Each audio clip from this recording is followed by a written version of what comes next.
Hello, everyone. Thank you very much for attending today.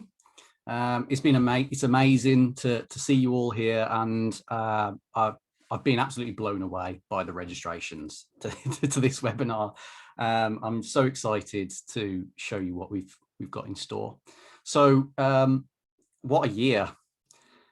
I know that we're far from out of the woods yet, but I guess with clearing just around the corner and the end of the academic year in sight, it just feels like a great time to talk about what's been going on for the last year. So many people that I know in the sector have been incredibly busy dealing with a whole new world of work, and they've not, so much so that they've not been able to keep their eye outside of their immediate circle. So welcome. Take a break, put your feet up, and let us show you what's been going on. Over the next hour, we'll talk about these 6 points. I'm particularly excited to get into predictions, so you can drop me a screenshot tweet in a few years' time and tell me how wrong I got everything. But we've also got some really incredible engagement opportunities, some new toys for you to play with. More on that a bit later on. But before we get into it, I would like to introduce our guest speaker. I'm absolutely delighted to be joined today by Kyle Campbell. I met Kyle many years back now at Aston University, and we've kept in touch ever since. Today, Kyle is the Senior Web and Digital Content Manager at Nottingham Trent University. What I love about Kyle is how passionate he is about digital marketing.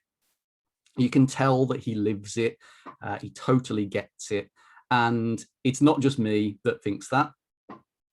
Kyle runs a wildly popular newsletter about HE marketing trends and digital marketing news. So for me, there is no one better that I could host for today's presentation on marketing throughout the pandemic.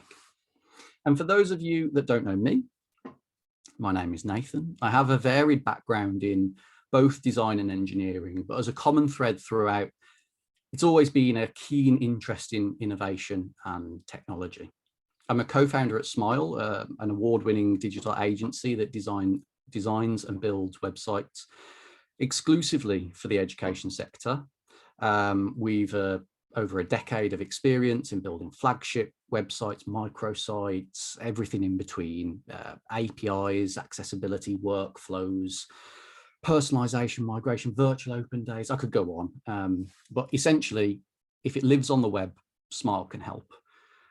I'm now also a co-founder at Edulab. Edulab aims to automate higher ed web publishing and governance. If you're interested in how you can build websites for your university quicker, cheaper, and with better tooling to manage them, you can find out more at edupack.dev. But as for Smile, you can find out more about Smile on wearesmile.com. And if you do like content about digital marketing, then you might want to follow our socials, which we've got some handy shortcut links to here. Pick your poison and visit wearesmile.com/Twitter, LinkedIn, or YouTube, and you'll be teleported to your location of choice. Now, we are offering a lot of different ways to engage today. We have the Q&A in Zoom open, ready for you to participate. Hopefully, we'll have some time towards the end where I'll take your questions to Kyle as well. So without further ado, I would like to invite Kyle to the stage, who's going to start by blowing our minds with a breakdown on what happened in tech and digital marketing over the last year. See if I can live up to that promise, Nathan. Thank you. Okay, so I think as a result of the pandemic, we're now sort of living in this age of hyper acceleration. So until, let's say, 2020, human technological progress had been pretty steadily ramping up on an exponential curve. So in other words, things felt fast, but we were able to keep pace, just about learn and grow with that curve. But when the pandemic happened, pretty much everything changed. And because we couldn't meet up in person anymore, we couldn't trade in person, we were forced to innovate. And that's exactly what we all did, to the pace of around 10 years worth of technological, cultural and societal change in just about 3 months. So in the first quarter of 2020, we accepted remote work as like a new standard. We shifted the majority of our face-to-face interpersonal work to video-based calls. And we broke down that 9 to 5 sort of archetype that had been set by the Victorian era, and hadn't actually seen like a shift since then. And underneath all of this, if you like, we saw the penetration of e-commerce across all sectors double. And that's spurred on like digital growth and digital adoption that we haven't seen since like, the dot-com boom in the 90s. So it was kind of like we all kind of woke up in 2030, if you like, and we didn't have like a map, we didn't have any frameworks or any past experience to make sense of this new world.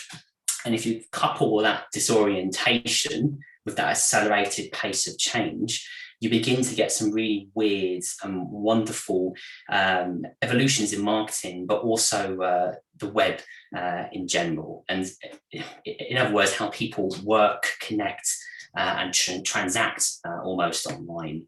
And if you were to give it a label, I guess you could call it that arrival at Web 3.0, potentially a lot sooner than we all expected. And before we kind of dive into the bulk and the body of the presentation and what kind of university marketing got up to, Nathan and I are going to unpack a little bit of this 3.0 stuff for you and show what it might actually mean for you day to day in your jobs over the next couple of years. So let's start somewhere really far out, something that's pretty difficult to understand the long-term significance of. So stick with us here. Cryptocurrencies have been creeping into the mainstream news for the last couple of years. And the technology behind them is nothing short of revolutionary, but it still feels pretty niche. And so much so that I bet most of the people joining today's webinar don't have a huge interest in crypto, for example. But crypto-based technologies are changing cultures, and culture shapes marketing. So that's a big deal, and we're gonna take a look at some of how crypto has been at the center of some pop culture moments. Now, one of those kind of standout items over the last year has been this term NFT. So you may have heard of the term NFT, or non-fungible token. Put simply, it's a crypto-based technology, and it acts as a certificate of authenticity as well as ownership of digital assets. Now, you can argue the merit of owning a digital asset versus a physical one, but that is essentially what this technology is already doing. So, Kyle, if I hand back to you, and if you can now explain what the hell that has got to do with Nyan Cat. Okay, sure, certainly. So this is Nyan Cat. This is possibly one of my favourite memes from like 2010. Now, Nyan Cat is exactly what you see. It's like a cat running through space, Pop-Tart for a body, rainbow coming out his arse. And the other thing that's really interesting about it is it's actually worth $500,000. It was sold for that amount as an NFT, because that is what its internet community valued it as, and that is what someone was willing to pay for it. And it's not the only sort of NFT sale that has kind of done some really crazy things recently. And if you look at some other recent sales, you've got some other meme culture being sold off. You've got Disaster Girl there for $500,000, and most recently, and I imagine some people would have read about this in some way or shape or form, Charlie Bit My Finger being sold for just short of $250,000. And the wonderful thing about those two recent sales is that both times those sort of child stars were looking for a way to fund their university education. So it's kind of like a full circle there for all of us. But the significance here, while we're talking about this today and why it's relevant. So the reason we're sharing it is because often technology happening at the fringes of the internet quite quickly finds its way to become part of that competitive landscape. It doesn't hang around on the fringes for very long. So if you're a university that has a number of arts, creative, or digital media courses, you might want to be paying maybe a little bit more attention to NFTs and some of your immediate peers. So here's an example, right? So this is the University Summer Show site, final graduate show site for University Arts Fund. It's a really great website. It's a great way of showcasing all the kind of creative talent at that university. Now, the objective of this site is to raise the profile of this students' work so it gets in front of prospective employers and potential art buyers, right? And if you're in the arts trade right now, you're actually either using NFTs or you're taking them a bit more seriously and looking at how they can impact your business model. So imagine if you were like a university to be the first to play in that space. So what if you actually created an educational program for your students to learn how to use this new sort of technology to raise the profile of their work and make money in new ways when they graduate into creative careers. So this technology, you can see it's on the fringes, but it's actually readily applicable to some of the stuff that we might be doing day to day. And it's not the only thing that's being disrupted right now. So it's not just visual culture that these NFTs or crypto tech is starting to touch on. The way we publish content is being looked at as well. Now, it's any kind of university content teams on the call or content consultants or people who manage academics relationship with the media. This might actually be of interest to you. So I think we've all acknowledged that over the last, say, 15 years, writers, if you like, have started to see less return on their work. So it becomes harder to stand out on platforms because things like Facebook, Medium, these are platforms that are built to benefit the platforms themselves rather than the creators. And slowly over the last few years, we've seen it become harder and harder to get traction as a creator or writer. But that's where something like Mirror XYZ comes into the fray, and it introduces a 3.0 style of publishing. So there's no editorial teams, there's no seniority. It's a completely flat community-governed platform. And how you get to write on this is that there's a weekly showdown between writers, and the top 10 performing writers are given like a crypto token, like a passport, that they can redeem for their publication on the platform. And the actual how content is shared and writers are awarded in this space is very different to how you might know. So using 3.0 technology and blockchain, it is actually possible to allocate value to individual parts of a content asset. So you don't just have one piece of content, you have content that can be broken down, and the people who contributed to it can be rewarded according to their contribution. So if you're a writer who pulls it all together, you might be worth 75% of the proceeds of the article, whereas if you just provided a quote, you might be worth 5%. Now, the wonderful thing is all these kind of transactions and shares, what happens in real time. So if you have been involved in this, you will get paid in real time. There's no invoices. There's no sort of like waiting for credit cards to go through. It all happens instantly on that crypto network.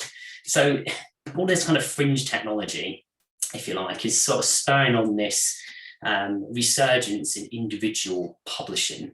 And the rise of newsletters is another kind of thing that's going on at the moment as well.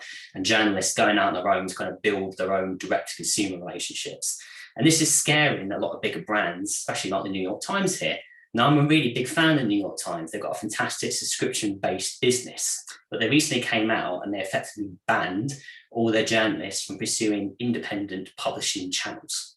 So essentially, if you work for the New York Times, you're not being hired, you're kind of being owned.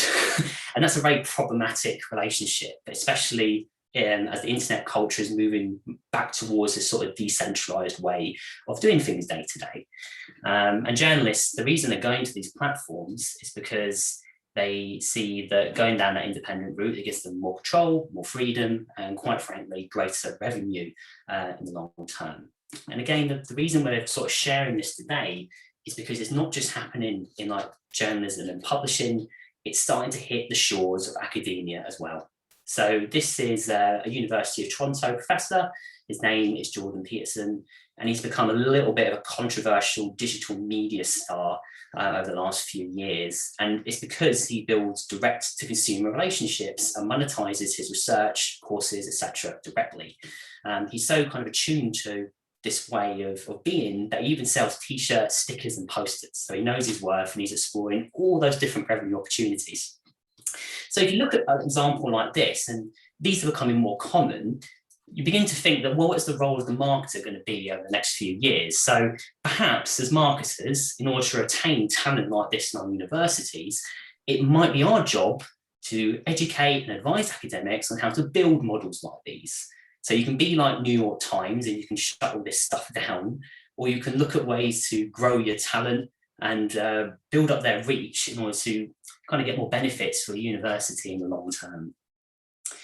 So that's the kind of stuff that's coming up on the horizon, some things at the fringes that might make its way to the centre. So that's kind of what we've got to look forward to in a way. But right now, I'm going to hand back to Nath, and he's going to kind of set us up for looking over what's universities been up to over the last year and a half. Yeah, it's exciting. So we're going to begin with our first example being the University of Limerick. And the University of Limerick, they've got a great TikTok. They've got some really fantastic content, and I think it plays into this notion of the almost the age of the absurd. So in fact, we've got a clip here from their TikTok. Let's start that again with some audio.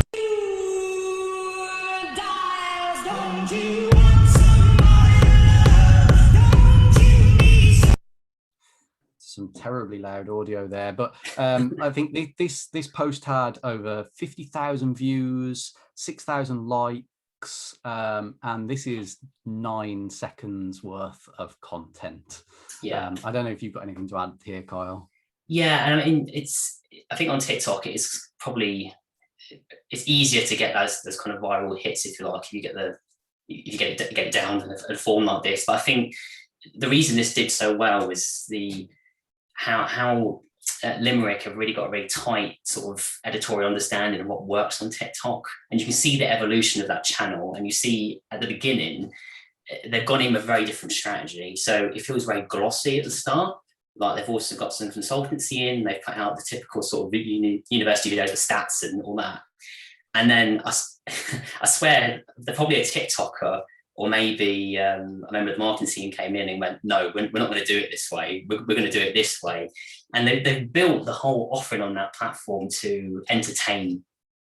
Everything on there is entertaining. Nothing feels out of place. It feels like it's coherent. It feels like it's part of that one thing. They don't seem to be pushing anything. And as a result of that, it's actually enjoyable to watch. And by osmosis almost, you get a sense of what that university is about, and it looks like a fun place to study. The talent on here is brilliant. I'd really love to have a chat with the people behind this account and just see if there is a strategy. Maybe, I'm sure there is, but it just feels like the leading TikTok account for me at the moment. They're really much up here. Maybe we'll get lucky, but I don't know if there's anybody in from University of Limerick, but if there is, say hi in the chat. Right, let's talk a little bit about Harvard's new website then, Kyle. Do you want to kick off on this one? Yeah, I mean, I think it's very easy to kind of pick people at Harvard, isn't it? Because obviously they've got infinite resource. I'm sure they don't have infinite resource, but it might feel that way to some people comparing themselves against them. I'm not necessarily interested because this is Harvard, but I am interested in the sort of approach they take to content, and specifically their homepage. Now, I think you probably share this with me, Nath, that what the homepage does and what people think it does is usually quite different.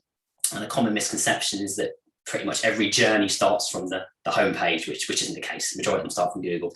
But Harvard seems to have got that understanding very solid, and they use their homepage as a very effective front window. So they essentially do a complete takeover on it of a content theme or item, depending on what they want to be famous for at a particular time in their calendar.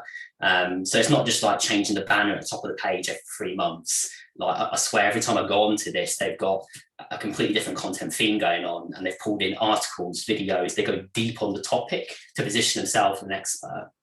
And I think it's the regularity of that change that's so impressive, right? Like content-led homepages. I've been lucky enough to work on some projects that have kind of gone this way, but for me with Harvard, it's the regularity at which it changes its homepage and the quality of the content that's on there that is so impressive. Yeah, absolutely. So if you're looking to kind of change how your homepage behaves, or you're looking to kind of be a bit more strategic with it, take a look at this and how that homepage integrates with their greater content offering, and how it makes you feel as a result of looking at it.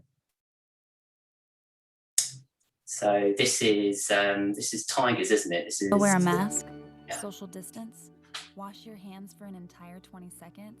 Will you still go out of your way to help others, find solutions, and make a difference in a million little ways? Will you inspire people and lead with compassion, determination, imagination, and with grit? Picture yourself as you continue to change your world. Can you see it? Show me. I think this is the only university that made face masks look cool, really. This is one of my favourites for community-focused campaign marketing. I don't know if you want to kick off on this one, Nathan. I'll chip into it, but yeah. Well, I think that the point here is how face masks were something that no university wanted to touch with a 10-foot barge pole at the start of the pandemic. And they just turned it around, they flipped it on its head. They totally owned it. And they have built this community out of the pandemic, which is so fantastic. And I think communities are a big part of where the web is going. I'm really interested in niches and stuff like that, niche interests, smaller open days, all that sort of stuff. But they've just combined a really great idea with superb execution.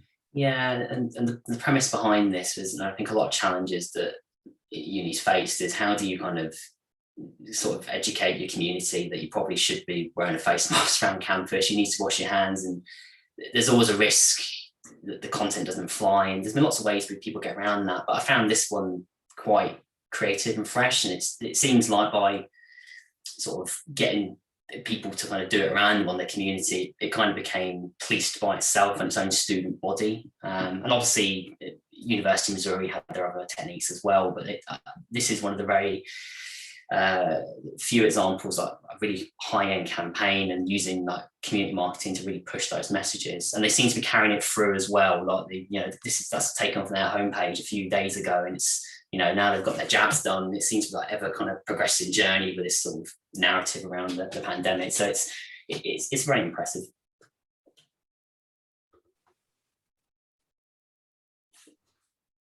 So this is another American university, Iowa. So I think we've all kind of done loads of student profiles in our time, but I feel over the last sort of year, they've just sort of seen a different sort of mashup in how they're done. And Iowa had a kind of fresh take on it. So they do like 30-second profiles, each one featuring a student, obviously, but they lace it with a university theme as well. And so you might learn about someone who's studying English, but a university theme is that it's quite a nice small campus. So they also kind of get those messages behind that. You might watch one about business, but the theme is about brilliant teaching. So they lace those things in together. So it's like a primary and a secondary theme. And the result is it's actually quite a compelling way to get a sense of what the university is about. And you watch a few of these and you kind of leave with those USPs, but also those human stories. And the vertical video, it's not that impressive, but you can begin to see how, you're prioritizing mobile first, even on something like this, like a homepage there. So just a fresh way of doing things, really, I felt. Yeah, absolutely.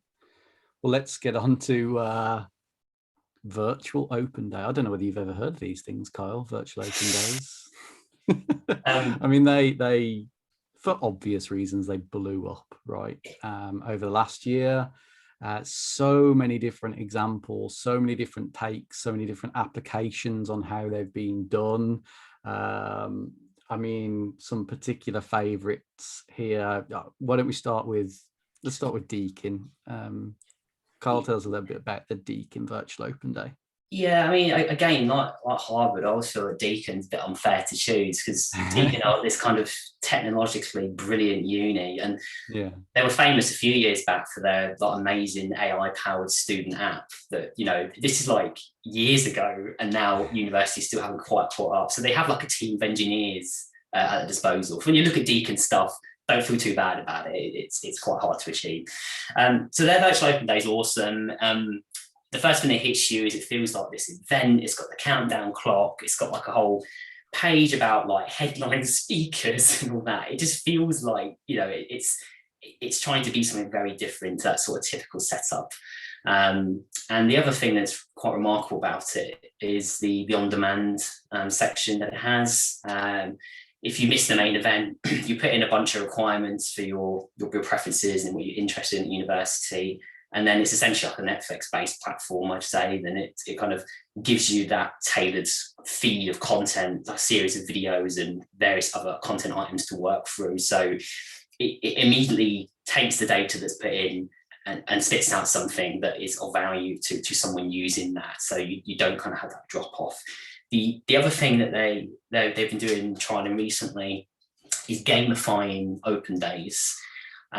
So they've introduced, if you go to a virtual open day, and if you complete X number of tasks, you get a badge for each one. And if you get 5 badges, you then get put in a draw for MacBook Pro.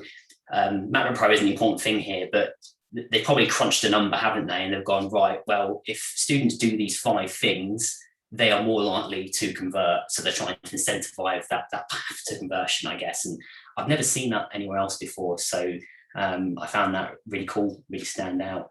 There's a couple of others in here. Nate, do you want to pick up the Minecraft one and why that's really cool?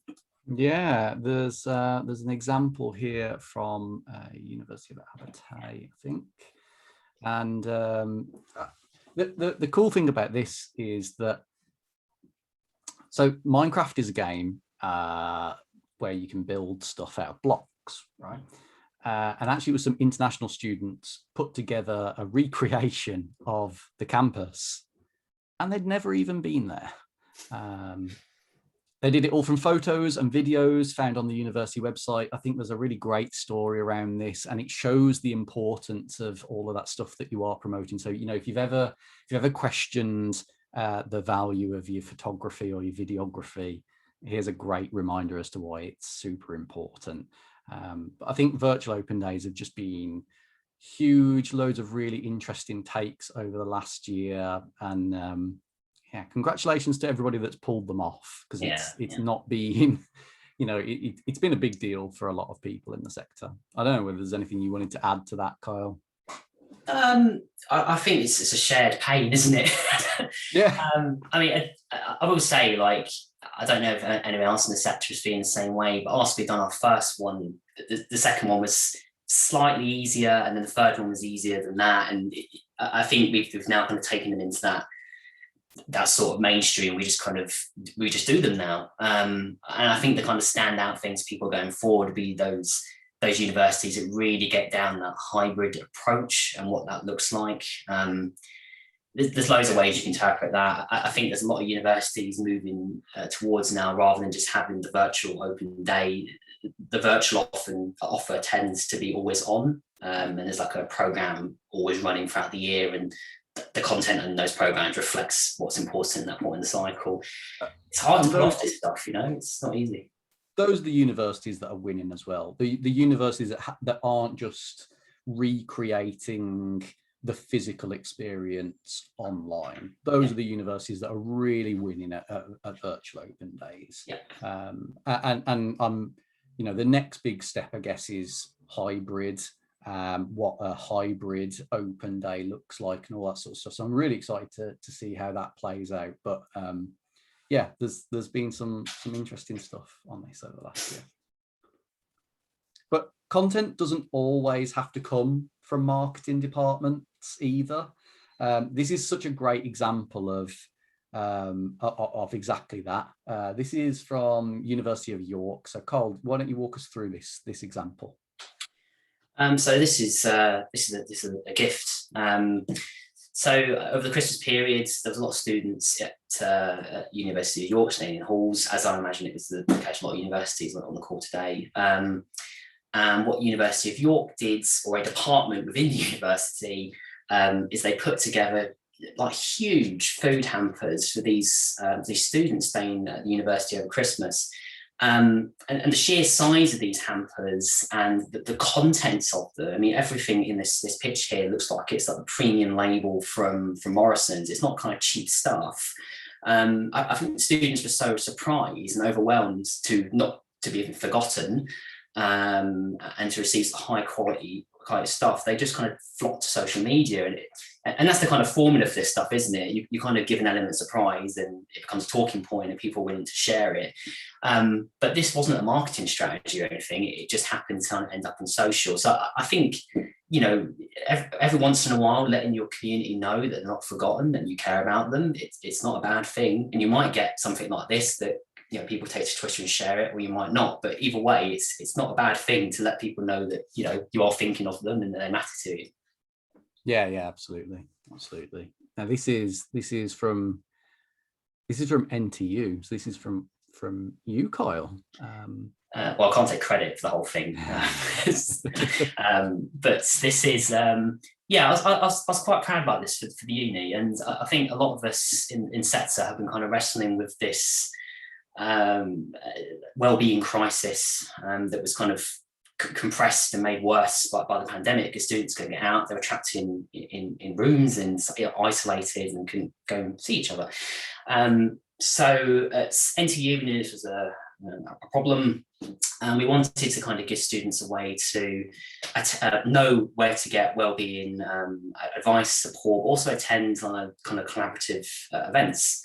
And we created like a section on our site for that. We created a wellbeing calendar that was essentially powered by Google Calendar, so it's very easy for departments around the university to just kind of log on and update it. They're familiar with that tech, and they just populated it, because there's tons of these events happening around unis, and you know, even if you have like a representative in the marketing team to pull all together, they're going to miss a few of them. But you kind of give people the tools to update the central calendar, then people tend to do it. And the result for us was like we had something on every day. And this calendar, once it was shared for like a student app and all various student channels, it became like a destination.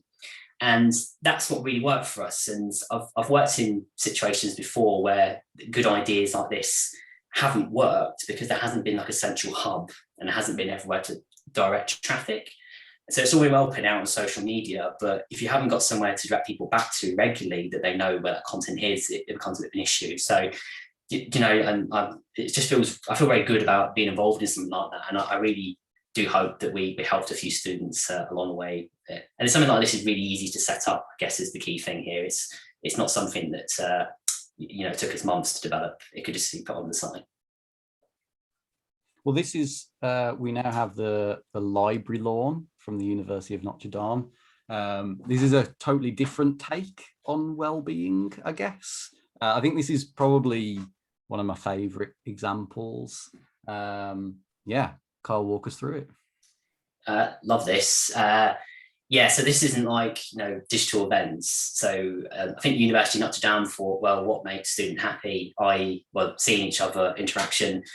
We can't do that inside. So what we do is we retrofit our university and turn it into a resort. And they did. So essentially they kind of transform the outdoor spaces with like outdoor games, like tables around fire pits, umbrellas. It just looks like you kind of book a stay here, really. And it's at the centre of campus, so it got a lot of foot traffic. It's just a very kind of clever way of doing it. And I think now it's become a kind of semi-permanent installation. They've got a stage there and people can perform in it. I don't know if it'll be there for long term, but you know, judging by these kind of images, it doesn't look like it was a small investment. So, you know, I think a lot of people in school probably have the experience of open days. You know, take that experience and, you know, can you use that in any other kind of initiatives? You know, I mean, something like this isn't going to get tiring anytime soon, is it? It looks like it's having a lot of value to the students there. Yeah, absolutely. Well, that moves us on then, Kyle, to our predictions for the future, our predictions for the next 5 years. Where do we start? Well, for me, I think the first one is this. Well, because in the area I'm kind of based in, I'm always going to say content, I guess. But I started to see this kind of shift from universities as taking this the idea of content a lot more seriously. And obviously you've got the kind of content design approach and creating content that meets users' needs. But alongside that, I think there's a growing appetite for understanding the business of content. So the idea of building a content strategy that builds an audience over a long period of time, and then later monetizes that audience with degree products or related university services. And if you wanted like an idea of what this could look like on the large scale, you just have to look at what Red Bull's done with their stuff. So Red Bull is a kind of fizzy drink. They're not anymore, right? They do the fizzy drink, but they're also like a media empire that happens to sell fizzy drinks. Now, a university couldn't necessarily follow this model and become a pure kind of media empire because it's not in the nature of our business. But some inspiration that could be kind of taken here is looking at the acquisition of small student publications. So if you look at people like What Uni, the Student Room, the reason that we pay so much money to access these audiences every year is because we haven't built it ourselves. So we essentially rent the audience to run campaign marketing materials against. So what I feel we'll see over the next 5 years is a few more universities waking up to this and looking to see if they can build their own audiences, build them over time, and then later monetize them down the line. And you don't even need to build it.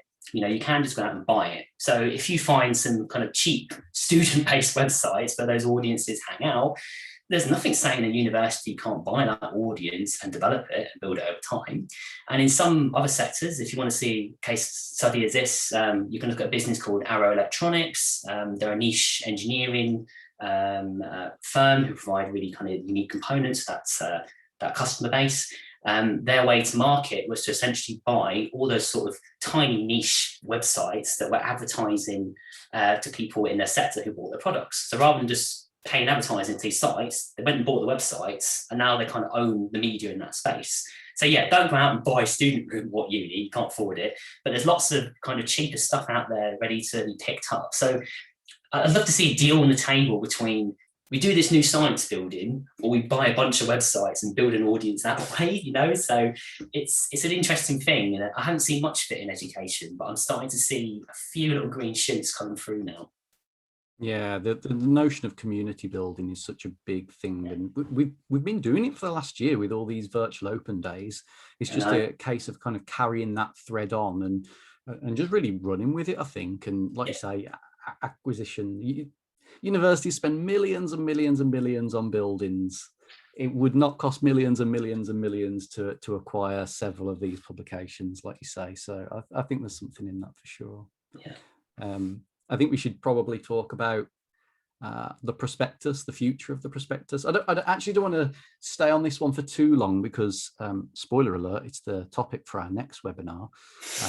But this, it's very controversial still, I feel, this topic of the future of the prospectus. I've been lucky enough to work with some universities on what digital prospectuses might be. We actually introduced a digital first prospectus for the University of Gloucestershire earlier this year, but also just a nod that print isn't going away. I don't know whether you want to pick up on that thread of print isn't dead. What do you think on that, Kyle? People might be surprised to hear me say this, but I absolutely love print. And I love the web, and I just feel the role of both things are changing. And I think we're moving away from that kind of catalogue-based prospectus to something new. IKEA scrapped their catalogue, Argos have scrapped theirs. These are all catalogue-based things. And I feel there are some really good examples of how universities are moving that budget from the prospectus into further down the funnel, if you like, into applicant print-based publications. So Aston are doing one at the moment. They do like a new it's a magazine, and it's called New Student, and they give that to all the applicants. So they take that budget from that prospectus that they would have ran, and they give it to like a different audience, if you like. But on the digital side, there's all kinds of different ways you can display this course information, and I'm pretty sure that publishing a catalogue every year, it's always such a stress in universities, and I'd say most marketers would be glad to see it change form in some way. Yeah, I agree. Well, that kind of leads quite neatly, I suppose, into this prediction around subscription service models. We've got an example here from MIT. Yeah, walk us through this one, Kyle. So when I was talking about content marketing earlier in the predictions, this might be a good route in for people. And I'm actually surprised that, you know, the majority of universities don't have a publication arm like this. So you've probably all heard of MIT Technology Review. It's not new. But it's really interesting as a business model. So this is a publication that's wholly owned by MIT, and it covers, as you'd expect, technology news, because the university wants to be famous for that. And they've built up a range of subscription-based business models, so you can pay to subscribe and all that sort of stuff. But I can guarantee you that the success of this publication, one of its KPIs, will be how many MIT-related products do its subscribers then go on to convert to. And it feels like a really missed opportunity for me that universities, with all this sort of cutting-edge, you know, thought leaders kind of in the midst, in their kind of their zone, that they don't have like a kind of publication that sort of caters for a general consumer market, and instead we all focus on the general sort of regular campaigns where we talk about research, which have their place, but I feel that more universities could benefit from models like these, having a subscription-based publication that serves to talk about the sort of things that the university wants to be known for, and then later turn that audience into users of university products. Awesome. Thank you very much, Kyle. Well, we promised there'd be lots of ways to engage with our content today. And there's been a lot of examples. In fact, just in the chat just now, somebody said, will you be sharing the slides, the recording? And of course, we will be sharing all of that stuff, but we're also really excited to share something else as well. We call it Edulab, and it's a brand new experiment, basically. You can visit it right now. It's at edulab.community. And it is a space where you can post your work, your university marketing work, and get feedback from the community. And everything, all of the examples that have been in today's slides, you can go and view them over on Edulab. There's links through to the actual source material that we've been talking about as well. And on Edulab, you can upvote work, you can bookmark your favorite marketing campaigns, you can submit your own and get that feedback from your peers. Everything's done anonymously, so you don't need to worry about anybody looking over your back. And we've got plans for the future of Edulab. It's a complete experiment. We don't know if it's going to work or not, but we'd love to get your feedback. So do go and take a look, see if it's of interest. There's actually more examples than we've had time to show in our presentation today as well. So lots of other juicy bits for you to take a look at. Yeah, and like I say, just look out for these cards where you can see all of our examples. And then if you register, it's all completely free. Once you register, you'll be able to hit that upvote button and vote for your favorites. We'd love to see which examples from today and the other examples, but which one's your favorite and which ones you think have worked really well over the last year. So that is our new and exciting venture called Edulab. And again, you can visit that at edulab.community.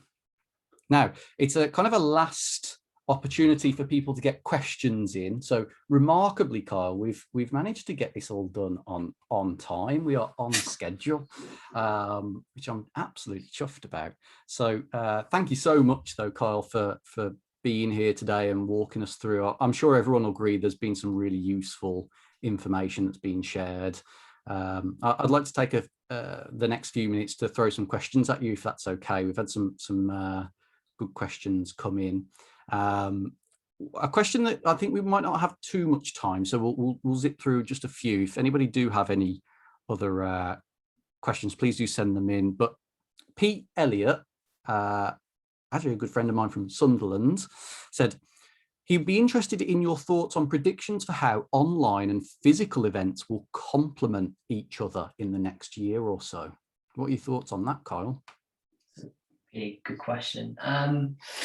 So there's loads of ways. One standout way that I haven't seen anyone do yet, you should Google something called Amazon Explore as a base. So what I saw this technology doing is essentially it's like a kind of guiding students around campus and think ambassador tours sort of thing, yeah. But it's a very kind of personal way to do it. So it's usually groups like 1 to 5, so you don't lose that sort of intimate feel in digital space. By the end of these tours, which for Amazon is showing people around cities, the tour guide takes the tour group, who are digitally based, into a shop, and the group gets to pick an item off the shelf. And then the actual tour guide packages up that item and it's shipped out to that tour group's address, or an individual member of that address. So the beautiful thing is, and I can see it working for unis, is the ambassador would put a handwritten note in the box, and there'll be the hoodie that the student picked out, and they'd all be arriving at the door, and it's like full circle sort of digital in-person experience then. So you've got the two things complement each other. There'll be loads. I think if people get that sort of experience down, that's where the innovation is going to be.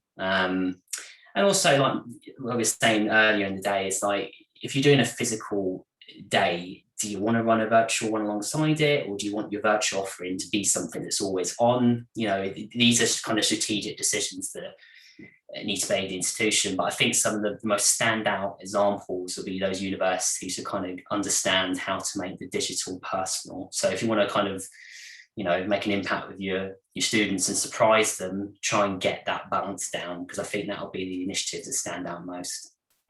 Somebody's got an interesting point on this. So do you think that universities should build virtual events into their long-term plans, or were they only effective as a result of COVID?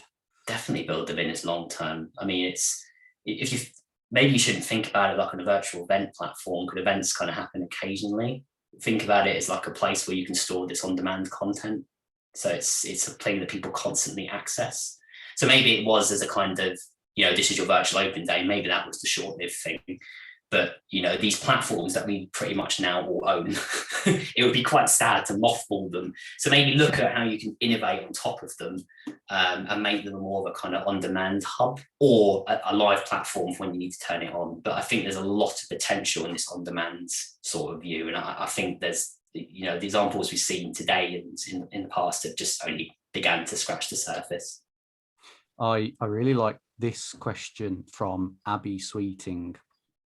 With the rise in TikTok users that we've seen in the past year, would you agree that unpolished, short and snappy video content is likely to be a big trend over the next year or so?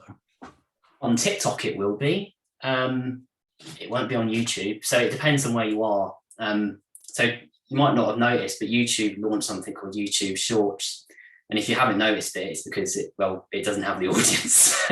And they tried to copy that TikTok product. So I think TikTok, yes, because that's the medium and that's the algorithm and that's what they sort of favour. So it completely depends on where you're publishing, is my answer. Yeah, right place, right time, isn't it? Totally. There's definitely, though, you know, there is definitely a place for this unpolished content, just because it has that layer of authenticity that's so hard for a university marketing team to replicate sometimes. Yeah, right place, right time. Lightning in a bottle, in it sometimes with TikTok. It is the platform for the absurd, isn't it? So it kind of goes against the traditional sort of marketing approaches, which are quite planned. Yeah, totally. No, absolutely. Well, it seems that you've gathered some fans, though, as well today, Kyle. There's lots of people in the chat asking about your newsletter. So I didn't know whether you wanted to give your newsletter a little plug here. Yeah, sure. So to find it, you just Google education marketer. I should come up top, hopefully, unless someone stole my SEO. If you're struggling to find me, it's just educationmarketer.co.uk, and it's the first CTA top of the page. You can just sign up. So I do like a a fortnightly breakdown of what's happening in digital marketing tech, and I usually share a few things what universities are doing as well, like little case studies that I found interesting. And yeah, it's done pretty well, and I'm really enjoying writing it, and it's fairly new, but it'll be good if you join, and you can let me know how I can improve it. I'd really appreciate that. Yeah, awesome. Well, thank you so much for your time today, Kyle. And thank you to everyone that's attended as well. If you've enjoyed today's session, you might find that running personalized and tailored versions of this type of session can be very powerful for keeping your institution competitive. So as a bonus surprise, we're offering 50% off our Springboard service, which includes an eye-opening presentation like today's, packed with insight and examples from around the globe, alongside a collaborative workshop where we can rapidly prototype your next big idea and, crucially, check the feasibility of it before you present it to your seniors. At Smile, we really do have a very broad skill set, and we'd love to be involved in your journey out of 2021. So to take advantage of this hefty discount, you'll just need to have attended this session, check, and be subscribed to our mailing list. Also, look out for a post on LinkedIn and Twitter to be in with a chance of winning one of these sessions for free. We are already knee-deep in planning for our next webinar called Rethinking the Prospectus. I think it's going to be quite provocative. Registration is now open. Get in early to avoid any disappointment. It's going to take place on August 10th, 2 p.m. GMT. You can find a link to that actually, which is wearesmile.com/webinar/register. And you can visit the link that is on screen now to get a roundup of the webinar resources. We'll have the recording up there eventually as well. Give us a couple of hours to get that sorted. It'll have links through to Edulab, Kyle's site, all of the insight that you've seen today. So on behalf of Kyle, Smile, and myself, thank you very much for attending, and have a lovely day. Peter, bye.